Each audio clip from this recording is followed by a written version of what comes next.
LFC spiritual ప్రేక్షకులకు స్వాగతం. ఈ వారం రాశిఫలాలు పరిశీలిద్దాం.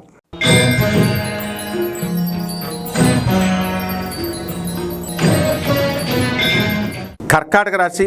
ఈ కర్కాటక రాశి వారికి ఈ వారం అంతా కూడా గత వారం కంటే ఈ వారం కొంచెం పికప్ అనేటటువంటిది కనబడుతుంది. మీరు చక్కగా ఈ అర్ధాష్టమలో మనకి ఏ విధంగా శని ఇబ్బంది పెడుతూ ఉంటాడో ఆ విధంగా కంటే కూడా ఎక్కువగా అష్టమ శని ఈ వారం మిమ్మల్ని బాధ పెట్టడానికి అవకాశాలు ఉన్నాయి. అయితే భాగ్యంలో ఉన్నటువంటి రాహుగ్రహ ప్రభావం వలన విదేశాలలో వ్యాపారాలు చేస్తున్నటువంటి వాళ్ళకందరికీ కూడా మీకు మీ యొక్క రాబడి పెరుగుతుంది. నష్టాలన్నీ కూడా భర్తీ అవ్వడానికి అవకాశాలు ఉంటాయి. అదేవిధంగా ఈ బంధుమిత్రుల్లో మీకు చక్కగా ఆనందంగా మీరు కార్యక్రమాలన్నింటిలో శుభ కార్యక్రమాల్లో పాల్గొంటారు. దూరపు బంధువుల మారణ వార్తను మీరు వినడం అనేటటువంటిది ఈ యొక్క కర్కాటక రాశి వారికి జరుగుతుంది.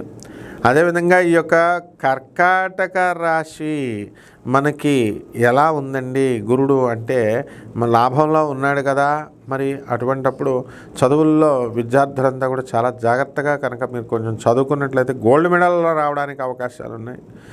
మరి మీ ఫ్రెండ్స్ యొక్క పెళ్ళిళ్ళకి మీరు అటెండ్ అవ్వడం అనేటటువంటిది మీకు జరుగుతూ ఉంటుంది. అలాగే మరి మీ యొక్క కేతువు చాలా బాగున్నాడు కాబట్టి ఉప్పు చేపల వ్యాపారం నుంచి సముద్ర వ్యాపారాలు ప్రొడక్ట్స్ అన్నీ కూడా బ్రహ్మాండంగా చేసుకోండి.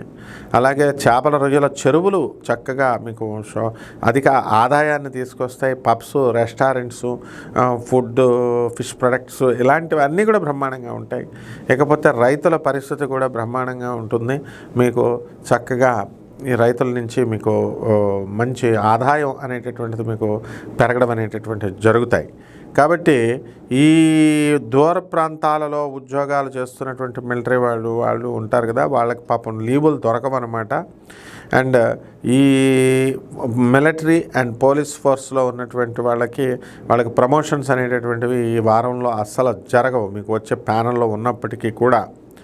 ఆ విధంగా ఈ యొక్క కర్కాటక రాశి వారి విద్యార్థులు పరంగా చదువు విషయంలో బ్రహ్మాండంగా ఉంటుంది కాబట్టి వీళ్ళకి లాభము. ఆ తర్వాత ప్రభుత్వపు ఉద్యోగాలు ఏవైతే చేస్తున్నారో అటువంటి వాళ్ళకి సెలెక్ట్ అవ్వడానికి అవకాశాలు ఉంటాయి.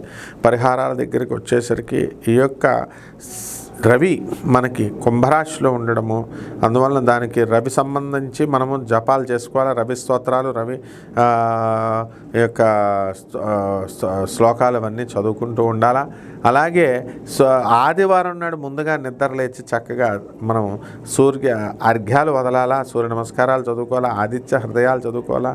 అలాగే జిల్లేడు పూలతో మనము ఈ యొక్క పరమేశ్వరుడి దగ్గర ఆయన పాదాల దగ్గర శివలింగం మీద పెట్టి బ్రహ్మాండంగా చేసుకోవాలా. ఈ విధంగా చేసుకుంటే బ్రహ్మాండంగా ఉంటుంది. శుభమస్తు.